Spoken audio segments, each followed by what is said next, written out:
Alright, so hello everyone and welcome back to Strategy Sunday, Volume 15. This time we're looking at the Wayward sisters out of the new Slings and Arrows set. Um, yeah, we'll work our way through that, also with next one that we'll cover being Titania. Just Hamlet will have to wait a bit longer because, wow, Hamlet is tricky. Um, and I want to see a bit more how he settles into the meta because general opinion is like he's kind of bad, but not as bad as people thought he would be. But yeah, we'll see. Let's just jump right into the Wayward Sisters with their basic stats. The Wayward Sisters are melee with 6 health each. You have 3 of them, all 3 being heroes, just like with Raptors, and you are move 2. So yeah, just like I said, you have 3 heroes, just like Raptors, so your opponent will have to defeat all 3 of the sisters. 3 times 6 health pool of 18 is pretty nice for melee fighters. Um, and since you have 3 big bodies on the board, it gives you a lot of board control and positioning options. Just kind of like with Oda, the Wayward Sisters really excel in pinning and just getting the opponent to move into places they don't want to be in. Because you have 3 fighters that all can use any single card in your deck, um, all 3 of them are equally as scary. You don't have the Raptors problem where if one of them dies or stuff, yeah, your deck just becomes like half as good. The sisters don't have that. So every sister on their own is just scary enough. So if you're like on most maps, you can, or on all maps actually, you can position in a way where you are able to reach the opponent with a move 2 every single time. If you still have all 3 sisters alive. On some maps 2 are also enough.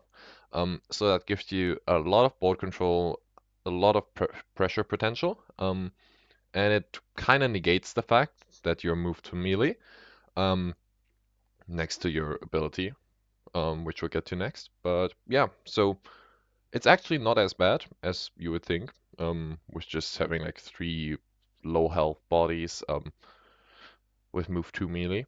Um, the sisters have a lot of board control, and it's really cool to see.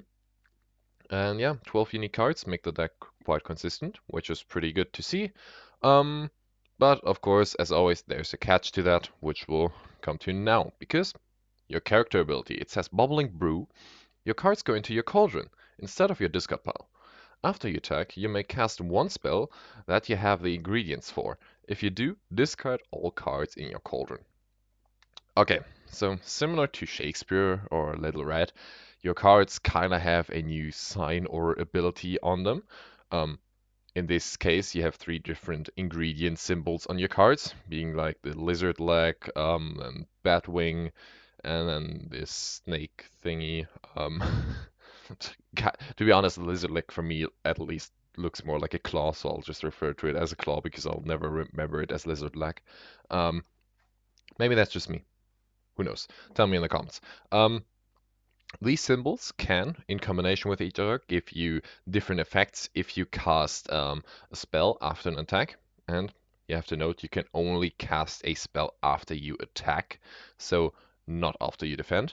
Um, and you always need at least 2 different symbols in your cauldron to cast a single spell. And whenever you cast a spell, all cards in the cauldron get discarded, not only the ones that you would need to cast. So if you, for example, have all 3 ingredients in it with 3 different cards, but you cast a spell that only needs the lizard leg. Now I said leg, even though it's claw. Fuck the shit. If you have that and the bat wing to cast, yeah, then the third one will also get discarded. But yeah, let's get to your spells and the cauldron. You have 4 different spells that can be casted after an attack. Most of them only need 2 different ingredients, with only the last one needing all 3 of them. And you will have to decide after every single attack which spell you want to cast. If you want to cast, you don't have to. Which leaves for a ton of decision making. Like, people thought Doctor Strange's ability would be the peak of decision making, where you have to decide after every attack, yeah, do I return the card? No. With this, you also have to decide after every attack, but between 4 different options, which is like, ooh boy. Um, yeah, let's just get to the spells. The first spell, you need the Batwing and the Snake for that. Um, it says draw one card, one of your fighters recovers one health. So this is your only direct and guaranteed healing in the deck.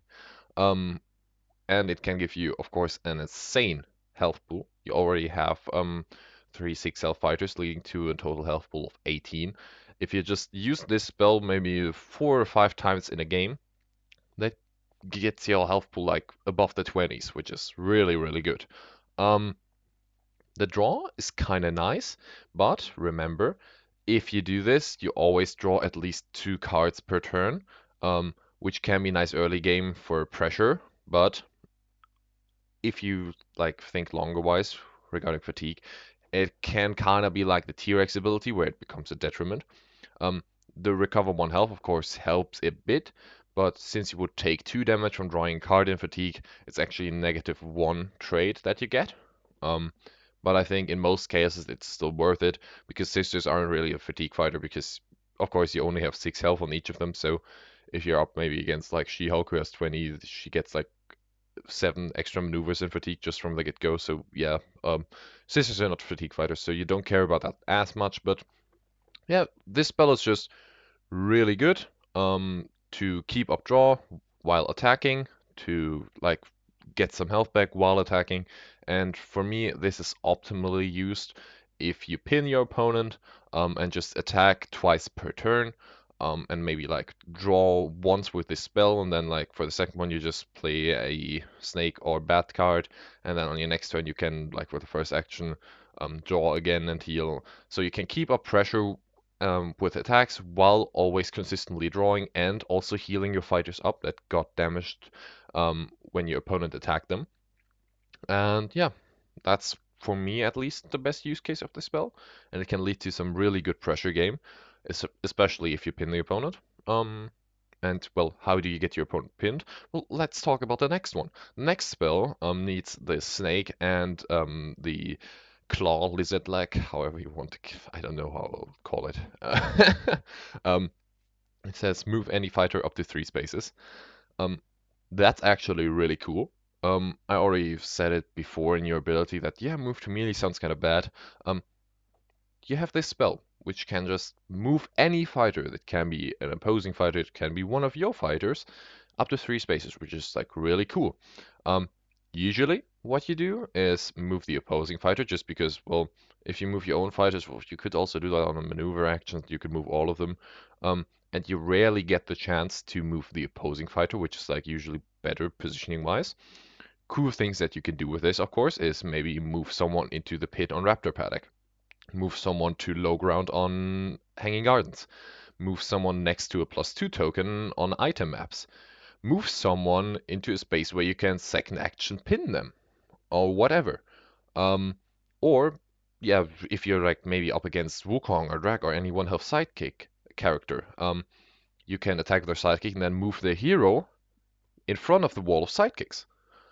And there's just so many cool things that you can do with this movement if you move one of the opposing fighters.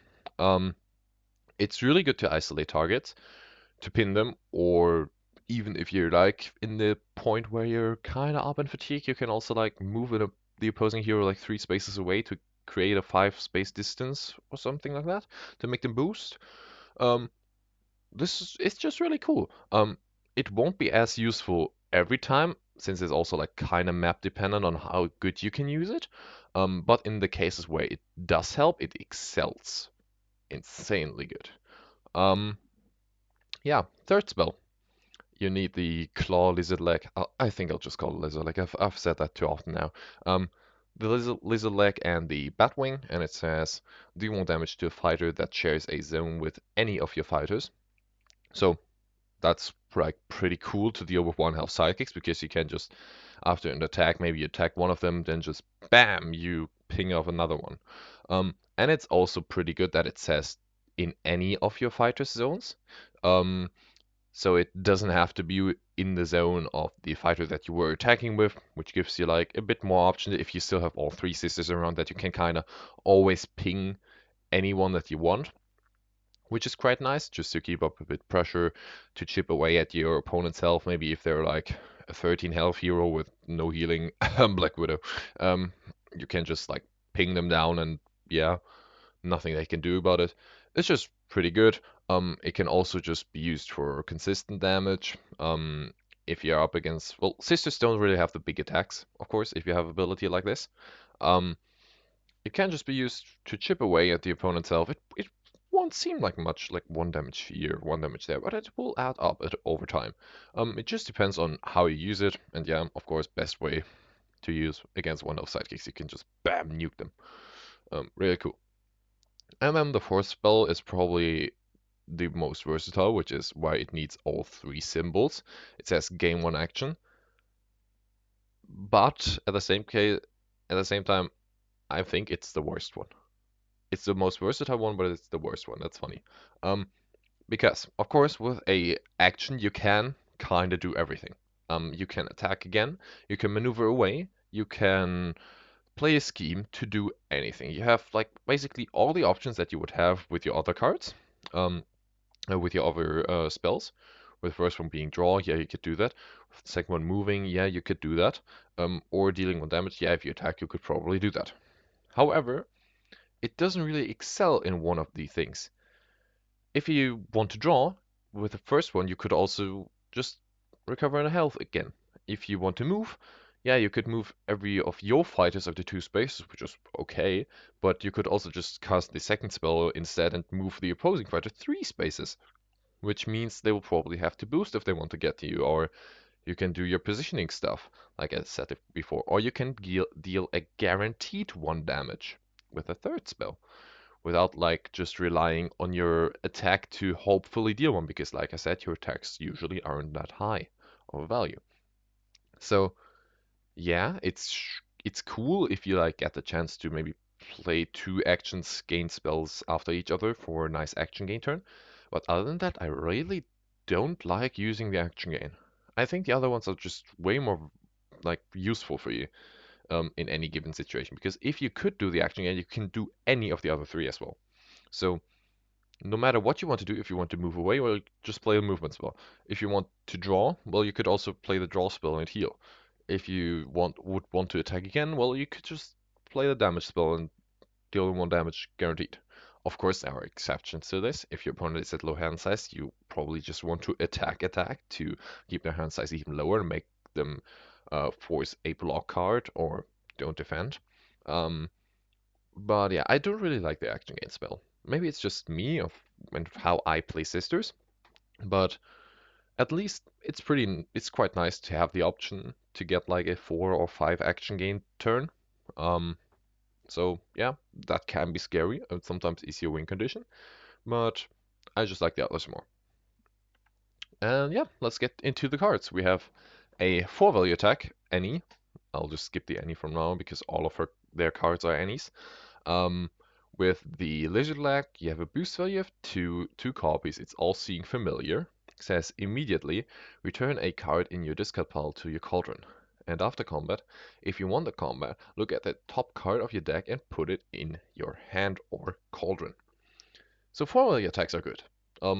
Average block value is 3, so you'll usually do like 1 damage with it, kinda. Um, this is your only print 4 in the whole deck, so it's really good as a feint punish, because everything else in your deck kind of sucks to get feinted, because everything else is print 3 or lower. Um, the immediate effect, returning a card to your Cauldron, is really nice to get the spells you want, because if you don't have any ingredients before, if you play this, you kind of get a free second one, so you get 2 ingredients with just 1 attack. Um, and since this is a lizard leg, you could get the free 1 ping or the movement without having to play a second card or boosting or whatever, um, which is pretty nice. The after combat effect I don't like as much. Um, Looking at the top card of your deck, of course, is quite nice for deck knowledge, but then having to put it into your hand or your Cauldron kind of sucks it sometimes, because often I just want to keep, like, let the card stay there. Um, Putting it into your Cauldron, of course, can help if it's maybe like the third symbol that you didn't got to return at the start to like get the option of all spells. But if you want to cast a spell, usually like the immediate effect is kind of what you plan around. So um, that's kind of the effect that you want it to have. And it won't be that important to get the card to Cauldron. And if you get it to hand, yeah, sure, it's a draw one basically, which isn't that great. And it can sometimes hurt even, but I mean, it's not bad. Don't get me wrong. I just don't like it as much. I wish there was the option to like just let the card stay there. Um, but it's also conditional on winning combat, and often your opponent will just max value block and you don't win combat, so that's fine. Um, Other than that, 4 value attack, that kind of gives you a free spell in that case. Um, really good, and I really like the card.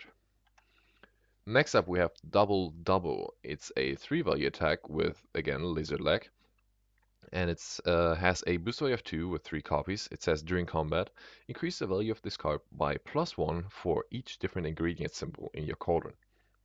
So 3 value attacks are like okay on their own. The effect, however, makes this quite scary. Increasing this by 1 for each different ingredient in your cauldron is great. Of course, you have 3 different ingredients, so this can be upwards of a 6 value attack, which is the highest attack that you have in your deck, which is really good. We don't complain about 6 value attacks. However, the one downside to this card, of course, it's a print 3, so it can be fainted easily, and your opponent will know when this card is big, because if you don't have symbols in your ingredients in your cauldron, well, they know this card isn't that scary. If you have all of them, they'll probably plan around this and maybe like play a higher value block.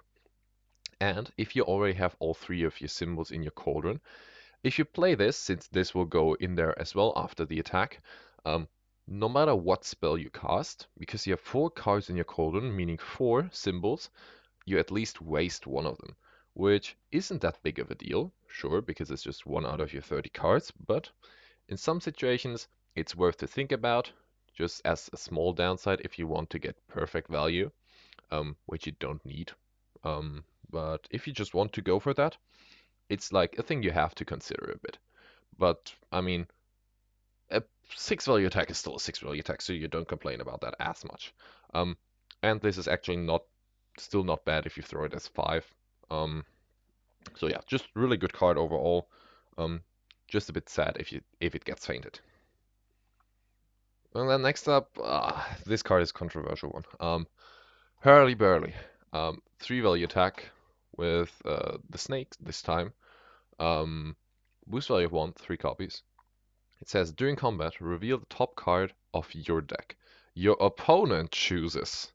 Put that card in your hand, or put that card in your cauldron and add its boost value to this card's value. 3 value attacks, just like before, are okay on their own. The during combat, however, oh man, I really don't like this effect. It gives your opponent the choice, which always will result in, of course, they picking the best option for them, being the worst for you. And in that case, both of the options are usually bad for you. Because either they put the card into your cauldron, which means you just top deck discarded and lost one of your cards. Yeah, sure, you got to add the boost value to this card's value, but your boost values aren't that great. And usually, if your opponent picked the option, it's because they played a high enough value block, or they still think it's worth it. Maybe if you had a double on top, which is a boost 2, yeah, they'd rather take like 2 more damage than have to defend against a potential 6 value attack. So it's always kinda a negative for you. Or if they just think, yeah, the damage would be too much, they can just put it into your hand, and this is just basically a blank 3 that draws 1, which is still not great. I mean,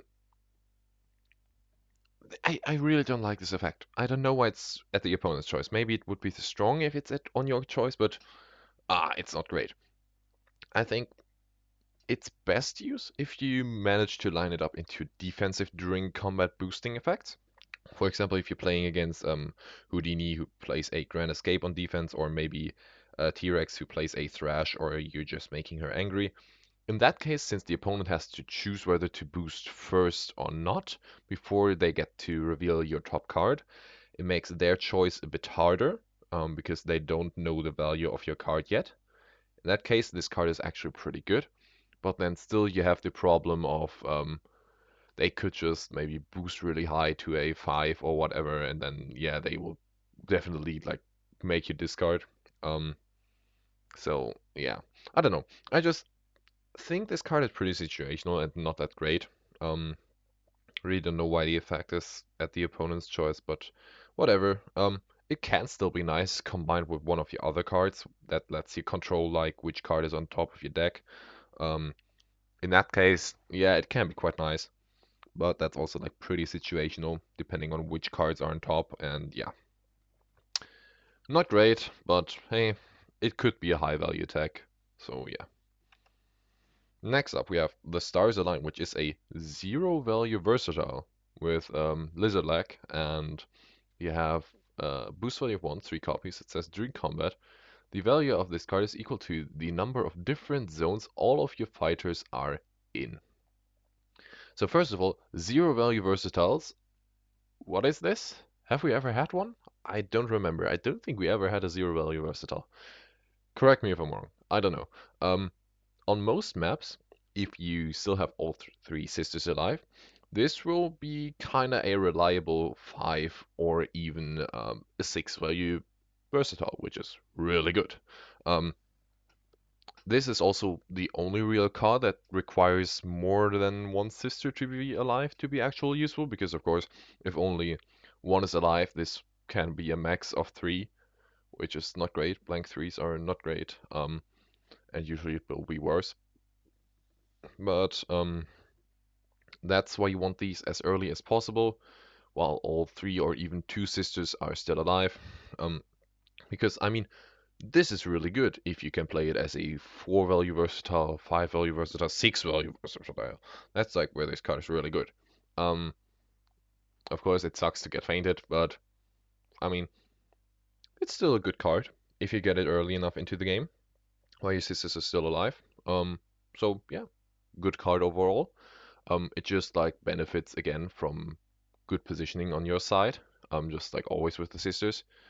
Of course, your opponent can play around it because they know how many zones you are in with all of your sisters, but that doesn't mean they can necessarily do much about it.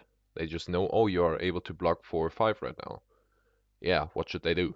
Um, yeah, only thing, offensive feints, maybe from She-Hulk, which is a 4, Conchu's offensive feint, Big Al's offensive feint.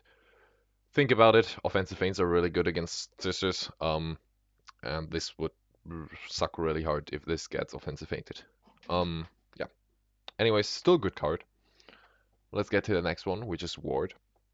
It is a 3 value versatile with the bat wings. Boost value of 2, 3 copies. It says after combat, place the opposing fighter in any space in your fighter's zone. So 3 value versatiles are just good overall. The average block value probably won't deal much damage on offense, but I mean, they're okay. You don't really complain. Um, Placing the opposing fighter in any space in your fighter's zone is quite nice to get them into a pin. If you can set that up, maybe they attacked you second action, then you can move them in between 2 of your sisters, and yeah, let's go. So that's quite nice to mess with the opponent's positioning. That's always great. However, this is a movement effect that doesn't necessarily prevent double attacks often. There can be cases in zones where, yeah, the opponent will still be adjacent to attack, and if you're playing against a ranged fighter, since you place them into your fighter zone, they of course are still able to attack again. So it's not as much of a combo breaker than just messing with your opponent's positioning.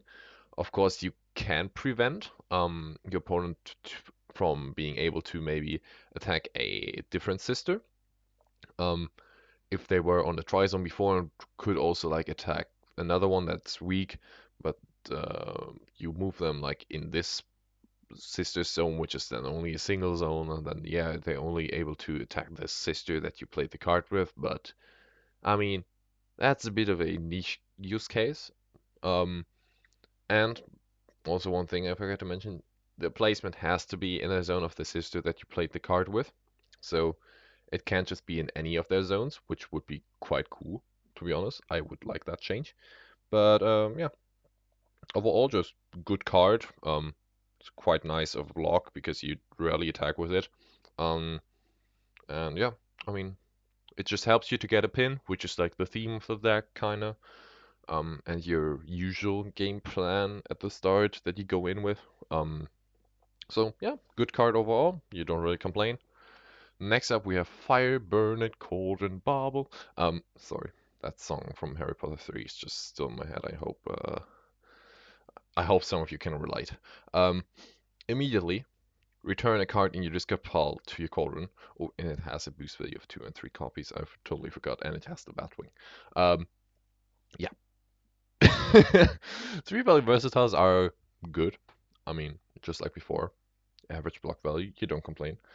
Just like all seem familiar, this can give you an extra ingredient, which is, of course, great. You get another card value-wise to cast a spell, which is good. This is kind of like, again, a 2-for-1 where you get 2 symbols just by playing 1 card. So if you didn't have any ingredients in your column before and you attack with this can give you a free 1 ping onto the opponent, or basically the free draw 1 and heal 1 spell, which is really good. And I mean, if you only had one other symbol before, yeah, you can also get the action again.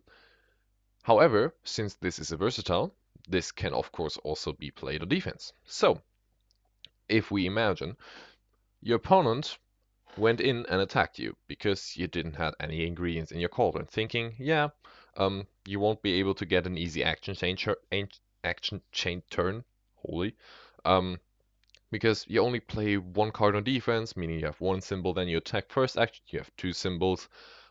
They move away with their movement effect, for example, and yeah, you can't attack again, so you couldn't play an action chain spell. If you play this on defense, since it's an immediately effect, they also can't cancel it, so that's really good. And then you'll already have 2 symbols ready, attacking, first action, get the third one, action, bam. That's like a cool little scenario that can happen. Um, so yeah, your opponent might have to think about it, and if they didn't, you might catch them off guard. It's not like it will do much because you'll usually not get more than like 2 action chains in 1 turn, but still, it's a cool scenario where this card can be used as well. Yeah, just getting an extra symbol is always great. It will just vary between game states and every time just what you want and how you want to use it and whatever. Just like always with sisters, you have so many options. It's really hard to choose the right one. Next, Curious Familiar. I love the art on this card. I mean, I love cats. Cats are cool. Cats superior to dogs. Um, it's a 2-value versatile. With a booster of 3, you have 2 copies. It has the Batwing as an ingredient. And it says, after combat, return a card in your cauldron to your hand. So 2-value versatiles are okay. I mean, yeah, they are there. The effect, however, is really good. It's insanely versatile. Instead of returning a card from your discard pile to your cauldron, this time you can recur something from your cauldron to your hand, which just being able to get an extra copy of any card can really help you line up the next few spells, or just to get another cool attack. You could technically, since you have 2 copies of this, get 2 doubles back, which means you'll have a total of 5, 6-value attacks throughout the game, technically. You could just recur this with itself if you have it in your cauldron, which can lead to an infinite loop, which is like, yeah, if you get it in endgame where it's just about like wasting cards from the opponent because they don't have many, and like they already used their big attacks, blocking with a 2 won't be as bad. So that can lead to a quite nice value game at the end, which is definitely scary and something to think about. However, I wouldn't recommend that earlier. Just, I mean, due to this being a 2-value versatile, which means on attack it won't really deal damage. On defense, it won't prevent that much damage, and since all of your sisters only have 6 health, if you always only block for 2 without anything else, That won't do much. Plus, you can't really cast spells while you keep this loop, because if you cast a spell, well, the other curious in discard would be discarded. In your Cauldron would be discarded. So, yeah. I mean, it has potential late game, but not that great. How you use this card will just differ each game, and I mean, you can just decide whether you want to get a card from your Cauldron back that would be wasted otherwise. If you cast a next spell, you could just get a card back that you want to play again, just like I said, maybe a double. Um, you could get itself back, just like if the situation presents itself and like your opponent only attack with regroup and you defend it with this, yeah, you could get itself back just to still have the option of it being in the game. Um, yeah, it's just an insanely versatile card. I really like it. And yeah, cool card. Next up, we'll get to the blues, to the block cards. Holy shit, that's probably my biggest complaint about the deck. You have 7 total block cards. That's way too much. Oh, it annoys me all the time that you always have like at some point if you didn't draw them early game and could block with them late game, you just have like a full hand of blues that you can't do anything with. Oh, it's annoying. Let's talk about Toil and Trouble. It's a 2-value block. Snake symbol, boost value of 3, you have 3 copies. It says during combat, increase the value of this card by +1 for each different ingredient symbol in your cauldron. Well, I think this card seems familiar, doesn't it? It's a 2-value block, which is okay, but the effect is just basically the counterpart to double on attack, where double is a 3-value attack that bumps to maybe a 6, best case.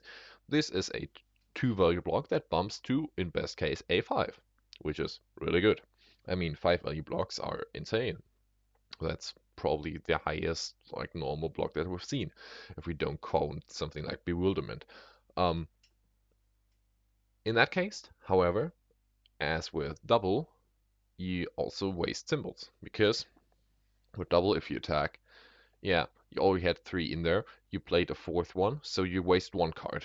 If you played this as a 5, um, you already had 3 in it, you played this, getting a 4th one, and then next action, when it's your turn, you can attack with a 5th card, which in best case, if you use the action again, you wasted two symbols, because, well, it only costs 3, but you have 5 in there. And in worst case, if you only cast a 2 ingredient spell, it wastes 3 cards, which is not great. Um, but I mean, just being able to have a 5-value block later into the game is pretty good. Just as always, your opponent, of course, also has the knowledge of how many cards you have in your cauldron, so they know if they have like a 4-value, if you want combat effect, to not attack into you with that if you have 2 or more ingredients in your cauldron. But I mean, it's still nice to have the option to have a 5-value block or 4-value block later into the game, except for stars, because stars is only like usually good at the start when your all your sisters are alive. Um, this card is like pretty decent. It's not great. It's good overall, and you don't really complain that you have it. Just like I said, you have too many blues. And yeah, let's get to the next one. Probably the one blue card that I would just remove and get a different card in. It's a Unnatural Remedy. It is a 1-value block with the snake symbol. You have a boost value of 2 and 2 copies. It says immediately discard up to 3 cards from your cauldron. For each one, choose a fighter to recover 1 health. You may choose the same fighter more than once. So, 1-value blocks, huh? What is this theme of this deck just having so many low values? Um, this is the only other healing that you have in the deck next to your first spell. Um, whereas if you discard all 3 cards, yeah, you basically have a 4-value block. If the opponent attack you with a lock, since this is immediate, you'll heal first, and then you take the 2 damage, which means, yeah, you basically had a 4-value block. If your opponent attack with a 3 or lower, this could actually heal you. Because if you discard 3 cards, you heal 3, you block 1 out of the 3 damage, which means you'd only take 2 damage, leading to you getting a +1 health total. Of course, this only works if your sister already had like, yeah, I mean, 3 health or lower. because only then you'll be able to actually immediately heal her up. The cool thing about this card that I like is that you can choose a fighter. It doesn't have to be your fighters. So in 2v2s, you could technically heal your teammate, which is cool. You could also split this heal up on all of your sisters. So you could heal one sister 1 and another sister 2, which is cool. Um, and for some reason, you could heal your opponent. Maybe if Hamlet is like not able to do another not to be turn, you feel sad, you could heal him. Or the actual probably only useful case where you would do that is you could heal up Annie Christmas to have her be at like the same amount of health as your sister to make her attack not get the +2, which could work. That's only like really useful if you heal her up 1, because otherwise you would heal her 2 and yeah, you take 2 less, which is kind of like an even trade. But I mean, if you don't die and then still have the option to counterattack her, it could be useful. That's the only cool effect where this card could be used. And in the Annie matchup, I think this is probably one of your best cards. But other than that, I mean, the best use, of course, for this card is if you have too many symbols in your Cauldron. For example, if you attack with something like double as a 6 and then didn't cast a spell, or you defended with Toil and Trouble before, and then of course have too many cards, yeah, you can like discard your cards that would otherwise be wasted to at least get some healing out of them to still get value. But since you don't want to have like too many wasted cards anyways, um, this card rarely gets like perfect value and is rarely worth playing to just discard all of them, because if you don't cast discard wasted cards, I mean, you limit yourself so much that you could just do anything else if you keep the 3 cards in there. Um, you could still get for an action gain, you still could go for a movement, you still could go for still heal and then draw as well. You could go for ping. With this, it's kind of like it feels bad. Um, just to lose so many options because it's just want options. Um, but yeah, I mean, it has its use cases. It's still okay card. Not just abysmal bad, but yeah, I just don't like it. And then, the only blue card that I really love. Pricking of My Thumbs. It's a 2-value block with the snake symbol. 1 value boost, and you have 2 copies. It says, after combat, deal damage to the opposing fighter equal to the amount of damage your fighter took. This card is cool. 2-value blocks are okay, but the effect is huge auto damage potential. That's like, holy shit, if Bigfoot comes in and smacks your sister with a lock, you take 4, but he takes 4 as well. Oh, it's satisfying. It's so cool. Um, this is basically Skin Like Titanium from Luke's deck, just in way scarier, because it's like opposite to Luke. Luke is only 1 hero, so if you kill him over the titanium, since you are the attacker, you still win, even if you die yourself. Since the sisters, however, have 3 different heroes that can all use this card, and you have to defeat all of them. This card becomes really scary, because your opponent always has to think about it. They can't just go for a guaranteed kill on any of your sisters. For example, if we take Big Alice. Let's say you have a 2 health sister, and you still have like all 3 ingredient symbols in your Cauldron, which means your highest block right now would be a 5. Alice can't just go in and smack you with a shift with +2, which would be a 7. Yeah, sure, it would guarantee kill this 2 health sister, but if you play this instead, yeah, the sister still takes the full 5 damage over it, and then Alice would also take the full 5 damage, which is an insanely good trade for you, because you only took 2, she takes 5. Um, this just means your opponent will want to basically play a perfect value game to kill your sisters.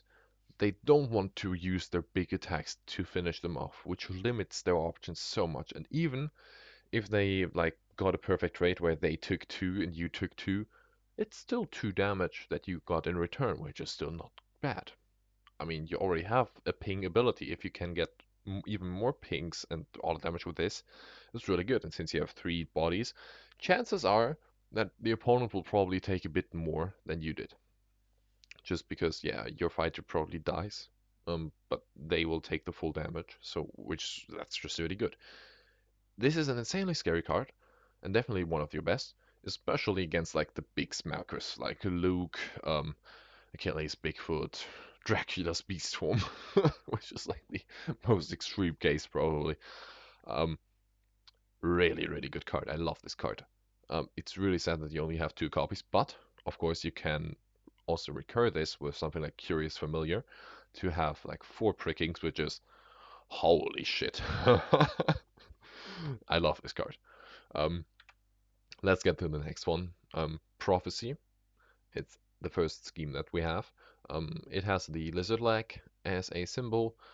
Boost value of two copies. It says, look at the top four cards of your deck, put two of them in your hand, and the other two back on top of your deck in any order. So, looking at the top four cards of your deck is quite nice to have, just to know what's like coming up next. It's like deck knowledge, yeah, sure, you'll get to play around that. You know which symbols you'll have next, so you can kind of plan your cards around that.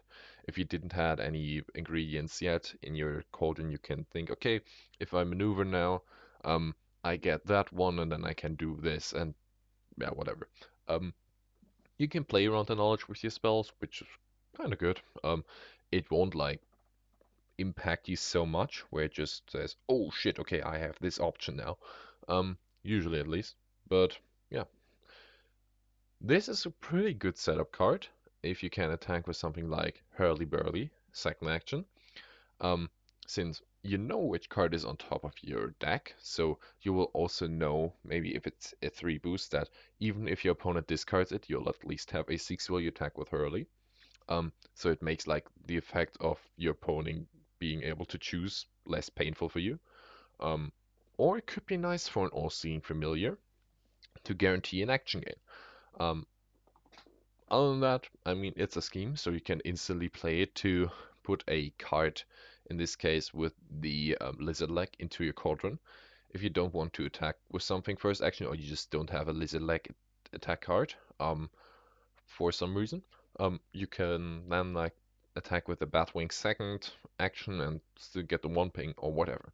So that's why schemes are like a bit better in this deck. Just because you can like get guaranteed symbols into your cauldron, just like when you would boost, because yeah, you can boost your movement and still get the card into your cauldron. Um, overall, this is like a pretty niche card. But the knowledge and draw is still nice. It's not really great. It won't like make any game-defying plays. But it's good to have. It's not great. It's okay. Just overall, I think it just gets outclassed by your other scheme in every way, which is something wicked this way comes. This song. Um, it has the Batwing. It has a boost value of 3, and you have two copies. It says cast any spell, then cast a different spell.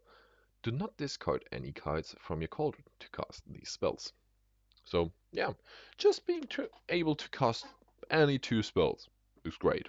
I mean, it's for free. You don't have to have the ingredients for them in your cauldron, which is great. So you could just go for a funny one ping out of nowhere, to kill off like the last one health sidekick. It is a bit sad that you can't use the same spell twice, which would make this even more versatile because you could basically make this into a Master of the Hunt or anything else. But this is still really versatile on how you use it because there are many cool combinations that you can do with this. You can play a nice setup for an action chain turn if you maybe gain the action and then move the opponent up to 3 spaces next to you to get a double attack opportunity. Um, and since you already played this, you'll already have a Batwing in the Cauldron, so if you play like an all-seeing familiar, you also get the Lizard Leg, and then you could return a Snake from your discard pile into your Cauldron, so you'll get another action, so you could like get three attacks, or even more if you kind of get the chain. If you get what I mean. Or you could just like play this to clear off one health sidekicks. You could ping one and then move a different one next to you to attack its second action. Then you got rid of two of them, and yeah, that's pretty cool.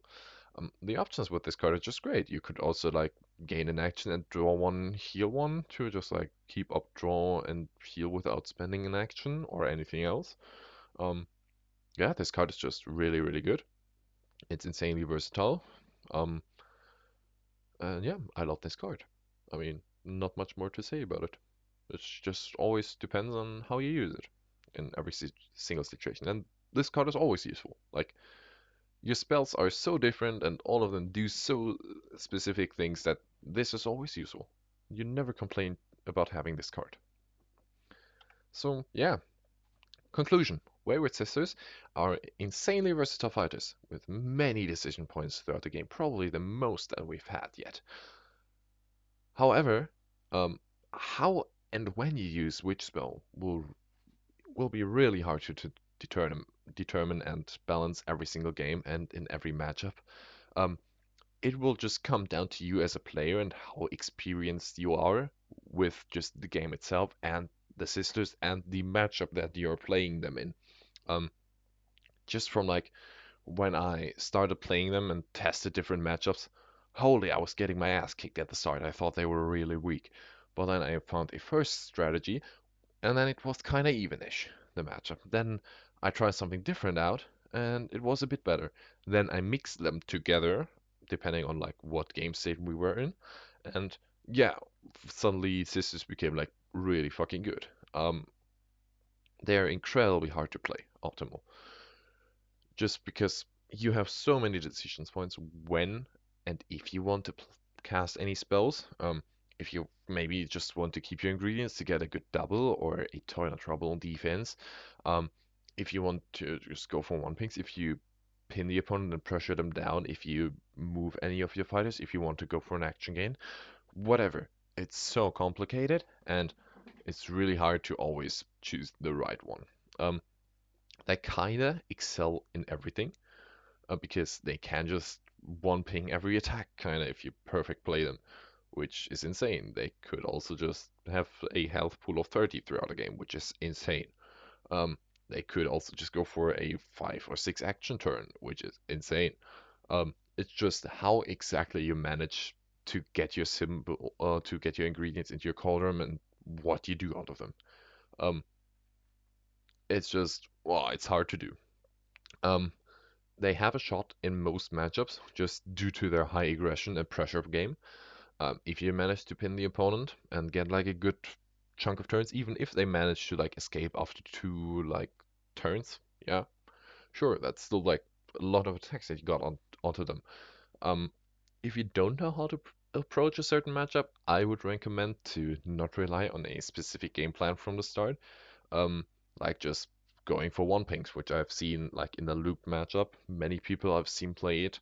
Um, they just thought like, yeah, I have the one ping ability, so I just have to attack 13 times, one ping every time, and I win. That's not how you play sisters.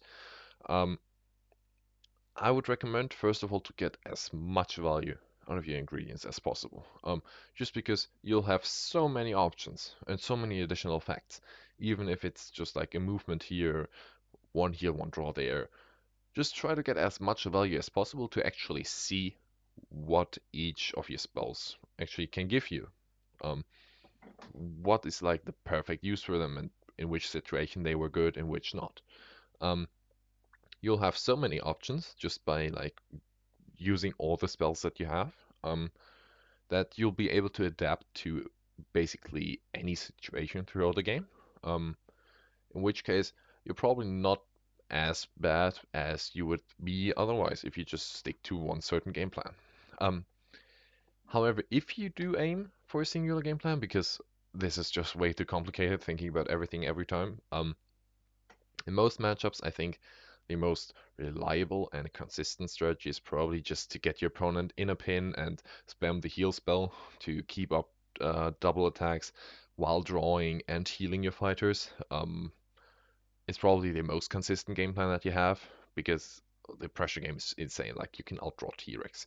Um, So yeah, that's probably the most consistent singular game plan that you have. But other than that, if you're new to Sisters, try to get as much value out of your ingredients as possible at the start, and then you kind of figure out in which matchups you want, like which kind of game strat, and which spells to focus on a bit more, and then it will kind of all come together on like the third or fourth play of the matchup.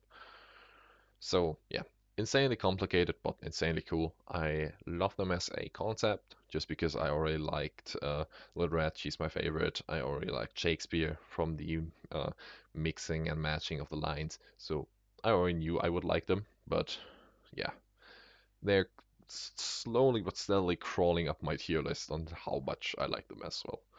Um, let's get into the card tier list. Of course, cards depend and may change depending on the matchup. Um, and with the sisters, since you have such a versatile ability with so many options, there aren't like any standout insanely good cards usually. Um, but there aren't like any insanely bad cards as well. For me, there are no D tier cards that I just think would be better if they would just be removed from the deck. The only C tier card that I really don't like is a Natural Remedy, just because it's so conditional and often not like great um, as used, because it relies on you having too many ingredients in your cauldron, in which case, well, you didn't get good value for, which I don't like it. Then B tier ones are just fine. Hurley, I mean, it can suck, definitely. If you like top deck this card, Stars Align early just to make it a 4, which is, oh, it's horrible. But you can at least still combine it with Prophecy, or you could get a good head. So yeah, I mean it's okay. Prophecy then next, of course. Yep, it's just an okay effect overall. Same with Ward. The positioning isn't that insanely good, but of course if you're up against solo hero, you can pin them. That's really good. Um, Toil. 5 value block later can be good, but of course your opponent can play around it.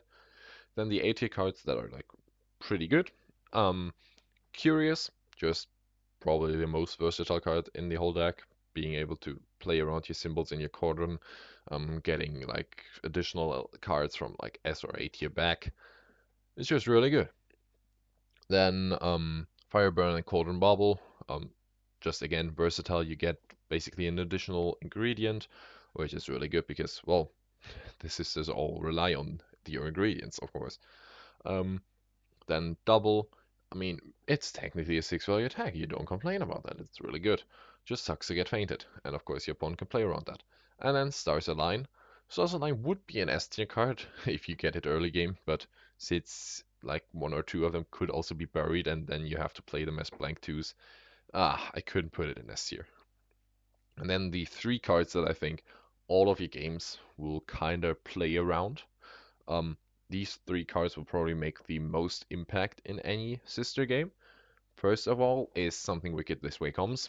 Just insanely versatile scheme, being able to cast any two spells, really good. Pricking of My Thumbs is probably like the best card in your whole deck because it's so scary. Um, of course, in some matchups it will be better than others, but still any auto damage is great, and especially on a multi-hero deck like Sisters, it's even better. And then All Seeing Familiar, probably the best attack that you have. Again, a 2-for-1 trade with your ingredients, so additional spells, more options, really, really good. And print 4, you don't complain. And yeah, that would be it about the cards. Let's get into the matchups. So I want you to take this with a bit of a grain of salt. Of course, Sisters are still pretty new, and we haven't played every single matchup out of these like enough times to actually determine on what's the best game plan for Sisters, just because they are so complex.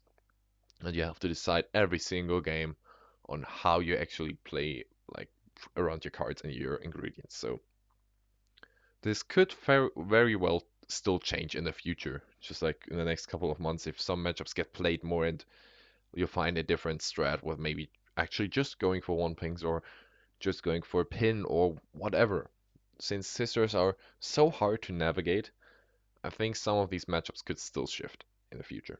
But the don't try it here for me are the ones where no matter what you do, kind of sisters, you're kind of fucked. Um, She-Hulk, she just doesn't care about pricking. She nines one of your sisters, insta kills it, and yeah. Sinbad, you don't have feints, so I mean, he'll have a blast. You can't really pin him and pressure him down just because Sinbad also has so much draw. Saddler, you ever try to aggress Saddler? Doesn't work. Um, and she can actually play a good fatigue game against you because, well, you are sisters. You don't have a fatigue game, really. And like the auto damage on Saddler is insane. You hate auto damage as sisters. You hate it so much, just because, yeah, you don't have feints, and all of them only have 6 health. So any auto damage that also could like affect multiple of them, like with her, in her case, violently. It's bad. Then Dusa, too many discards. It sucks. Ow. You're losing so much value with your ingredients. Then Electra, I mean, it's Electra. It's Electra. That's all I need to say. Ghost Rider, he'll just room through you and, yeah, sad. And Achilles, oh, again, no feint, so Pat will get all of his auto damage cards off. And then Achilles just smacks a bit too big. Even pricking won't help as much because in that case, Pat will usually just kill the first sister instantly. And then Achilles just doesn't really care, to be honest, because once he's angry, you can't really pin him because your attacks aren't that high value, so he'll draw every single time. And you can't fatigue him really just because, well, you're the sisters. So you only have 6 health each, you'll just focus one down. And the last one he can just spear throw to death, which is, it just hurts. The slightly bad ones are the ones where I might think they could be possible. Still, they might slip up to even or down to don't try, depending on how it goes. Um, Most notably, Sherlock. I think you have a shot at Sherlock just by pinning him and being able to split up the confirm damage on one of your sisters, so he can't just target them. Um, I think you have quite a good shot against Sherlock. Wukong, I also think you could technically do. It's still not great for you, but you have the option to move him out of his clone wall and just attack him more often than he would want to.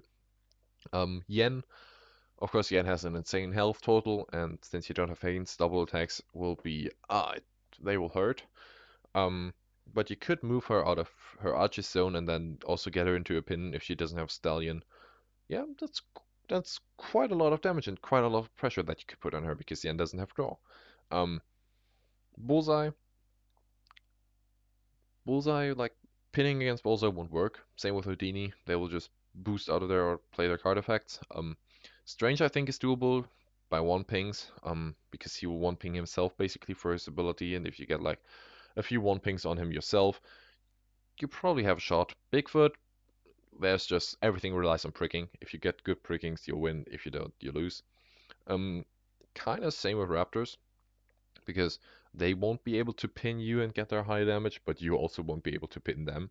So it's kind of like burst potential and pricking. It's always around pricking. It's so funny. Um, Oda also I think is slightly bad for you just because he also has so much draw and you don't have a good quick way to kill off auto guards. Um, and Titanium, Glamour of Sleep is a menace, of course. Um, as always, and yeah, Scissors hate to boost, so if you lose value, that sucks. Then the even ones, played most of them a couple of times, and I would say they probably stick there. Except if like some really cool new strategy that gets developed, which I don't really think.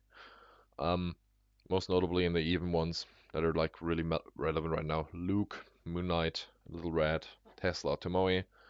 Are ones that I would like kind of point out. They're really cool and fun matchups. I really like them. Um, and the favorite ones, actually T-Rex. You can just pin her and still outdraw her, which is insane. Golden Bat, kind of same thing. You pin him and then just pressure the fuck out of him. And Drac, of course, beast from pricking games. It was so funny. We had that matchup in Team League. Um, it was really cool just to test out. I sadly didn't have to play it, but I practiced with it a couple of times and it felt really cool. Um, and then the free win ones, I don't think there are many free win matchups for sisters. Just like the bad design characters being Buffy set. Um, and then the only one that's probably relevant, Black Widow. Ah, it hurts so much. Poor Widow. She can't get any of her schemes really. Because you have so much board control. Um, she won't get any of her auto damage, and like her normal attacks are bad, and you still get pricking against that, and you're just swamping her to death, and there's nothing she can do about it. It's so sad. Poor Widow. Uh, that's like probably the only matchup that I would say is like really meta relevant, and just sisters destroy her. Like there's no shot, none at all, and I hate to see it because I also love Widow. Um, but yeah. Then to the maps. Sisters like small maps with good pinning options, of course, that still have good zoning for early stars plays. Other than that, the map shouldn't be too big since you don't really like to boost, even if it gets you extra ingredients. Um, and of course, like any map where you can really make use of your movement, move the opposing fighter, um, spell where you can move them, like any map that can really benefit from that, of course, still really good. Um, Best map by far. I think there's like a huge gap between first and second. Best map, no debate, is Raptor Paddock. Like getting the opponent into the pit is just, even with one sister, you can pin the opponent, and it's great. Globe, I would also say just from the zoning. For you, it also like heavily favors melee fighters, and it's really small. It has good zoning for stars. Um, and pretty good pinning options if your opponent hides in one of these one zone spaces on the bottom. And then Hanging Gardens as third one, just because you can basically always get +1 on attacks because you can always move the opponent to somewhere where they don't want to be, which is really cool. And then since there are 3 map bans right now in competitive play, again, honorable mention, I won't say any single map, but any item map. If the opponent did ban these 3 maps, think about an item map. Like any that you want. It doesn't really matter which one. Um, Item maps with sisters are, oh, they're strong. Um, I wouldn't put them in the top 3 yet, just because, I mean, it's still item maps, everything can happen. And they can screw you over sometimes, but since you have so much so much map control, you can move the opposing fighter into spaces where they don't want to be, and basically you get all of the items usually. Um, that can really help you out in many matchups that you would be losing otherwise. And yeah, thank you for watching. Feel free to write any feedback or questions in the comments. And please tell me which character you want me to cover next. Planned are for the next one being Titania, which I already said. And after that, yeah, I'll take a shot at Golden Bat. I promise it to you, so we'll go on it. And then also on the list are still Genie and Black Panther, and just new since someone wanted it in the comments. Luke is also now on the list. Just like again, Genie, I'll probably need a bit more time for it, so I'll pick a week or 2 weeks where I have like I know there are like no big things coming up, which will get a bit complicated because I'll start to study on the 1st of October. So I don't know if Genie will stay on this list. I'll try to get him before that, but it will be a bit hard. And Panther, yeah, I'll still like push him away until I have no more other suggestions. So don't, if you want Panther, don't suggest any other characters. Um, so I don't have any other options. Okay. Jokes aside, and yeah, Luke is just a cool option overall. Just because he's so meta relevant right now. Like before he wasn't that great. He was always around like the mid tier, high mid tier maybe, and then now just with the recent sets he became so good. Um, yeah, I think it's pretty reasonable to get him up the list here. I already thought about that, so yeah. He'll probably be like probably the next or the next after that after Golden Bat. So yeah, that was it for me for today. I know it was pretty late for Sunday. At least for me. While I'm recording this, it's like already 9 p.m. on Sunday just because there were so many like birthdays and stuff filled in at the end that I just forgot kinda, and yeah, it was cool time. But yeah, thank you for watching, and I'll see you next time. Bye bye.